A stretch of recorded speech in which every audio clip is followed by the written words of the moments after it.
प्रथम प्रकार की कहानियां वो कहानियां हैं जो कि बेसिकली पाई जाती हैं उन ग्रंथों में जो विश्व के इस पृथ्वी के सबसे पहले ग्रंथ माने जाते हैं। वेदों को नहीं गिनूंगा मैं, बेसिकली उपनिषद में। भारत में उपनिषद में इस प्रकार की कथाएं पाई जाती हैं जो ज्ञान का भंडार हो।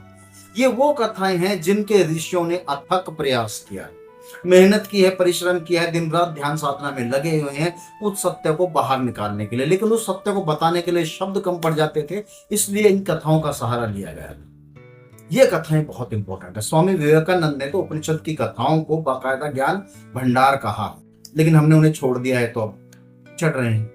तो जैसे छांदोग्य उपनिषद में कथा मिलती है आपके प्रजापति और इंद्र की, जिसमें 4 प्रकार के आत्मा का निर्माण किया गया है प्रजापति के द्वारा, जब इंद्र से अथक प्रयास करवाया जाता है इंद्र के द्वारा, जिसमें आपके जागृत अवस्था, स्वप्न अवस्था, निद्रा अवस्था और तुरीय अवस्था, 4 प्रकार की अवस्थाएं आत्मा की बताई गई है। इसी प्रकार की कथा मांडुक्य में मिलती है, जहां पर 4 प्रकार की अवस्था बताने के साथ साथ जो मनुष्य की जो निजी व्यक्तिगत जो आत्म है, सेल्फ है, उसको यूनिवर्सल कॉन्शियसनेस यानी कि ब्रह्म से जोड़ा गया है। इसी प्रकार आपके कठोपनिषद में नचिकेता और यम का संवाद मिलता है।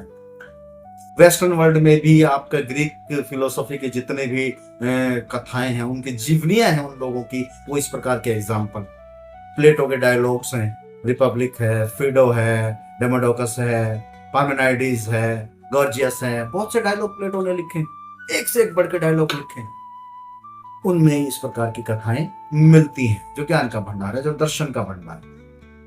तो ये, और साथ में जैसे आपका सोक्रेटिस के जीवन है, या सोक्रेटिस से पहले के जो फिलोसोफर्स हुए हैं उनका जीवन है, और जो उनकी कहे गए डायलॉग हैं, लाइक एक डेमोक्रिटस है, या आपका एक हुआ है डायोजेनिस, जिसको एक प्रतिमान की तरह प्रस्तुत किया जाता है, जो कि अरस्तु का समकालीन हुआ है वहां पे। तो ये जो कथाएं हैं इनमें ये 2 ही कैटेगरी हैं। उपनिषद पहले प्रकार की कथाओं में ये 2 ही आती है, उपनिषद की और दूसरे वो जो ग्रीक फिलोसफी से जन्मी जो पहली किताबें हैं। इन लोगों ने कोशिश की, प्रयास किया, अथक खोज की है सत्य के लिए, तब ये वो कथाएं लेके आए हैं जो आपको बता सके कि सत्य क्या है। और ये जो कहानियां हैं, ये कथाएं हैं आने वाले समाज में जो रिलीजियस मान्यताएं पैदा हुई उनका आधार बने। जिस तरह से वेस्टर्न वर्ल्ड में बाइबल की या इस्लाम की जो मान्यताएं थी वो पूरी तरह से प्लेटो और अरिस्टोटल की फिलोसफी पे डिपेंड कर रही। भारत में जो पौराणिक मान्यताएं बनी हिंदू की, वो सारी की सारी उपनिषद की कहानियों से निकल कर आती हैं।